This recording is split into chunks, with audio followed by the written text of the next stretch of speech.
if you don't really think these things through all the way, Hegel's saying, you're just playing around with empty signifiers. It's fun to do. You can hang out with all your, friends, whether online or in Hegel groups or something like that, and chitter-chatter about this sort of thing.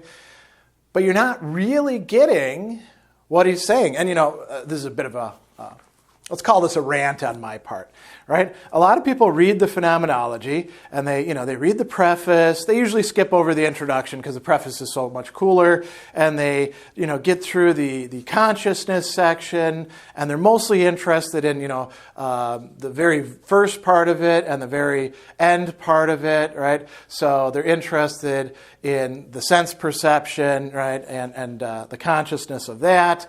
And then they're interested in the, force and the understanding, and they don't spend the time to actually understand it. Then they want to get to the really cool stuff, the master-slave dialectic, which means reading the first part, the truth of self-certainty, and then they kind of, skim through the stoicism, skepticism, unhappy consciousness, even though that's bigger. And then they get to the reason section and the spirit section, which are the biggest parts of the book, right? That's the bulk of the Phenomenology.